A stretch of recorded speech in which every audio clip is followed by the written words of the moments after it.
বৈধ নির্বাচনগুলোর প্রার্থীরা আদালতে দৌড়াদৌড়ি করছেন নিজেদের একটু ক্ষমতার লোভে, একটু পদের লোভে। এগুলো একটা সংকটময় পরিস্থিতি তৈরি করেছে।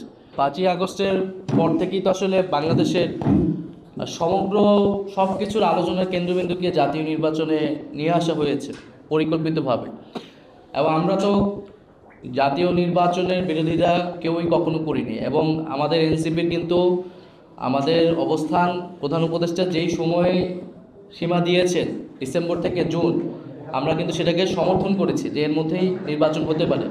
তবে নির্বাচনের জন্য আমরা বিচার এবং সংস্কারের কথা বলেছি, এবং নির্বাচনটা গণপরিষদ নির্বাচন একই সাথে করতে হবে সেই কথাটা আমরা বলেছি নতুন সংবিধানের জন্য।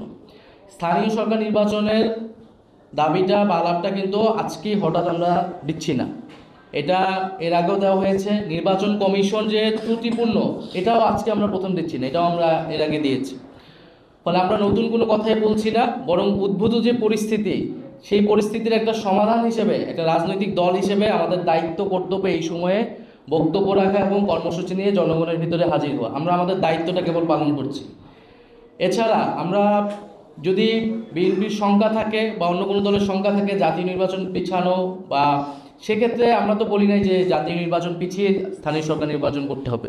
প্রয়োজনে গণপরিষদ নির্বাচন ও জাতীয় নির্বাচনের তারিখ ঘোষণা হয়ে যাক, তারিখ ঘোষণা হয়ে সবাইকে আশ্বস্ত করে তার আগে স্থানীয় সরকার নির্বাচনটি দিক, আমাদের সে বিষয়ে কোনো আপত্তি নেই। কিন্তু এখন যে সারা দেশে নাগরিকরা সেবা পাচ্ছে না এবং এই অবৈধ নির্বাচনগুলোর প্রার্থীরা আদালতে দৌড়াদৌড়ি করছেন নিজেদের একটু ক্ষমতার লোভে, একটু পদের লোভে, এগুলো একটা সংকটময় পরিস্থিতি তৈরি করেছে।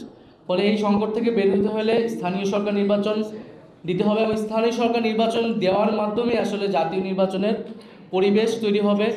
এই সরকার, এই প্রশাসন, নির্বাচন কমিশন কতটুকু সক্ষম সেটাও আসলে প্রমাণ হবে, কারণ দীর্ঘদিন বাংলাদেশে একটি সুষ্ঠু নির্বাচন কিন্তু আসলে ছিল না।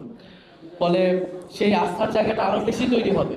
সেই জায়গা থেকে আমরা বলছি যে এই সময়সীমা জাতীয় নির্বাচন এবং গণপরিষদ নির্বাচনের জন্য দেওয়া হয়েছে, সেই সময়সীমাকে মাথায় রেখে আমরা বলছি যে আগে স্থানীয় সরকার নির্বাচনটি হতে পারে, এবং তার জন্য অবশ্যই যে নির্বাচন কমিশন আছে সেই নির্বাচন কমিশনকে পুনর্গঠন করতে হবে।